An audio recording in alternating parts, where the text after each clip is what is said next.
ലോകം ഇഷ്ടപ്പെടുന്ന മലയാളികൾ ഒരുപാട് നെഞ്ചോട് ചേർത്തിട്ടുള്ള ഒരു കോമഡി കോംബോ ആണ്. നിങ്ങളുടെ ഫ്രണ്ട്ഷിപ്പിനെ കുറിച്ച് അല്ലെങ്കിൽ ഇതുപോലെ ആരെങ്കിലും പറഞ്ഞിട്ടുണ്ടോ നിങ്ങളെ പറ്റി? ഇതൊക്കെ അറിയാൻ എനിക്ക് ആഗ്രഹമുണ്ട്. ഞങ്ങളെ കാണുമ്പോൾ ആൾക്കാർ പറയാറുള്ളത് നിങ്ങൾ ഭയങ്കര കെമിസ്ട്രി ആണെന്ന് പറയാറുണ്ട്. പക്ഷേ ഞങ്ങൾ അങ്ങനെ വലിയ കെമിസ്ട്രി ഒന്നുമില്ല. എൻ്റെ ഒരു സ്വഭാവവും പിഷാരയുടെ സ്വഭാവമായിട്ട് വളരെ വ്യത്യാസമുള്ളതാണ്. എനിക്ക് ഇഷ്ടപ്പെടുന്ന കറി ആയിരിക്കില്ല അവന് ഇഷ്ടപ്പെടുന്ന കറി. ഞങ്ങളുടെ വേഷവിധാനം തന്നെ അവൻ്റെ ഒരു ടേസ്റ്റ് അല്ല എൻ്റെ ടേസ്റ്റ്. പക്ഷെ എന്തോ പോസിറ്റീവും നെഗറ്റീവും കൂടി കൂടിയപ്പോൾ ബൾബ് കത്തി എന്ന് പറഞ്ഞ പോലെയാണ് ഞങ്ങളുടെ ഒരു കൂട്ടം. മനസ്സിന്റെ ഒരു ഇണക്കമാണോ? അതാണ്. അങ്ങനെ ഇതുവരെ വഴക്കിടേണ്ടി വന്നിട്ടില്ല. ഇതുവരെ വഴക്കിട്ടിട്ടില്ല. ഇതുവരെ വഴക്കിട്ടില്ല. നമ്മൾ പറഞ്ഞില്ല, ഞങ്ങൾ ഇതുവരെ കാര്യമായ വഴക്കുകൾ ഇട്ടിട്ടില്ല. മാത്രമല്ല ഞങ്ങൾ തമ്മിൽ ഈ പറഞ്ഞ പോലെ എത്ര ചേർച്ചയില്ലെങ്കിലും ഞങ്ങൾക്ക് തമ്മിൽ എത്ര അങ്ങോട്ടും ഇങ്ങോട്ടും മണിക്കൂർ കണക്കിന് കുറ്റം പറഞ്ഞാലും ഞങ്ങൾ തമ്മിൽ ഒരു പ്രശ്നമില്ല. എല്ലാം കഴിഞ്ഞിട്ട് പിന്നെയും കെട്ടിപ്പിടിച്ച് കിടന്നുറങ്ങുമായിരുന്നു. ധർമ്മന് ഇപ്പൊ പറഞ്ഞില്ലേ നെഗറ്റീവും പോസിറ്റീവിനെ കുറിച്ച്. ശരിക്കും ധർമ്മജൻ പോസിറ്റീവും പിഷാരൻ നെഗറ്റീവും എന്നാണ് ഉദ്ദേശിച്ചത്. അടിപ്പിക്കാൻ നോക്കണ്ട. ഞങ്ങൾ തമ്മിൽ അങ്ങനെ വഴക്കുണ്ടാക്കാനായിട്ട് നോക്കിയിട്ട് കാര്യമില്ല. ആ പരിപാടി നടക്കൂല. എന്തായാലും ഞാൻ ബി പോസിറ്റീവാണ്. എൻ്റെ ബ്ലഡ് ഗ്രൂപ്പ് അതാണ് ധർമ്മൻ്റെ.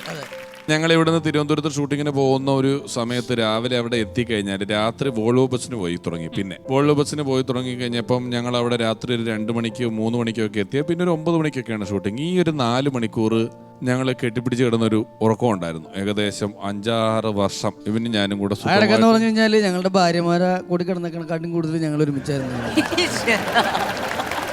ഒരു കാര്യം ചെയ്യട്ടെ, നിങ്ങൾ രണ്ടുപേർക്കും പരസ്പരം ഏറ്റവും ഇഷ്ടമുള്ളൊരു കാര്യം, ഇഷ്ടമില്ലാത്തൊരു കാര്യം? ധർമ്മജനെ എനിക്ക് ഏറ്റവും ഇഷ്ടമുള്ളൊരു കാര്യം എന്ന് പറഞ്ഞാൽ ധർമ്മജൻ ഒന്നും അങ്ങനെ ഉള്ളിൽ സൂക്ഷിച്ച് പെരുമാറുന്ന ഒരാളല്ല. തോന്നുന്നത് അപ്പം തന്നെ പറയും, അപ്പം തന്നെ ചെയ്യും എന്നുള്ളതാണ് ധർമ്മജന്റെ ഒരു പ്രധാനപ്പെട്ട കാര്യം. പിന്നെ വളരെ സിൻസിയറാണ്. ധർമ്മനെ കണ്ടാൽ ചിലപ്പോൾ നമുക്ക് കുഴപ്പക്കാരനാണെന്നൊക്കെ ചിലർക്കൊക്കെ തോന്നും, അങ്ങനെ പറഞ്ഞവരുണ്ട്. പക്ഷേ ഇന്നർ പേഴ്സണലായിട്ട് വളരെ മര്യാദയുള്ള, വളരെ സിൻസിയർ ആയിട്ടുള്ള. അതിന് ഏറ്റവും അഗടോദാഹരണം എന്താണെന്ന് വെച്ച് കഴിഞ്ഞാൽ, ഞാനില്ലാത്ത സമയത്ത് ധർമ്മജനോട് ആരെങ്കിലും എന്നെ പറ്റി കുറ്റം പറഞ്ഞാൽ ധർമ്മനെ സമ്മതിക്കില്ല.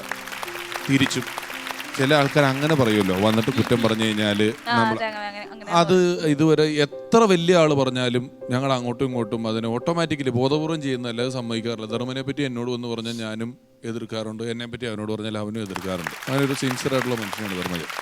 എനിക്ക് പിഷുവിൻ്റെ കയ്യിൽ തോന്നിയിട്ടുള്ളത് ഭയങ്കര കൃത്യനിഷ്ഠയാണ്, ഭയങ്കര ഓർമ്മശക്തിയാണ്. ഒരു സ്ഥലത്ത് 10 മണിക്ക് എത്താമെന്ന് പറഞ്ഞാൽ അത് കൃത്യമായിട്ട് എത്തിയിരിക്കും.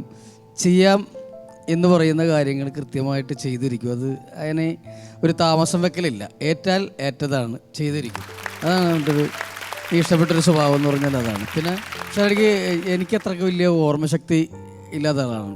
ഷാരടിക്ക് ഭയങ്കരമായിട്ട് എല്ലാ കാര്യങ്ങളും ഒരു കോമഡി അവിടെ പറയണമെന്നുള്ളത് എടുത്തു വെച്ചിട്ടുണ്ടാവും. അത് തലേന്ന് നാവിൻ്റെ തുമ്പിലേക്ക് വരേണ്ട താമസമുള്ളൂ. അത്രയും പെട്ടെന്ന് ഒരു കൗണ്ടർ അടിക്കാനൊക്കെയുള്ള കഴിവുകൾ, അതാണ് എന്നെ ഭയങ്കര അത്ഭുതപ്പെടുത്തിയിട്ടുള്ളത്. അത് ഞങ്ങൾ ഉണ്ടായ ഷോയിനൊക്കെ ഞാൻ കണ്ടിട്ടുള്ളൊരു കാര്യമാണ്. കാരണം ആരെങ്കിലും എന്തെങ്കിലും ഒന്ന് പറഞ്ഞ് ഇപ്പോൾ ഡയാന ഒരു കാര്യം പറയണമെങ്കിൽ അതിൻ്റെ കൗണ്ടർ ആലോചിച്ചപ്പോൾ തന്നെ തലേന്ന് എടുത്ത് നേരെ നാവിലേക്ക് ഇട്ടിട്ട് പ്രസൻറ്റ് ചെയ്യും.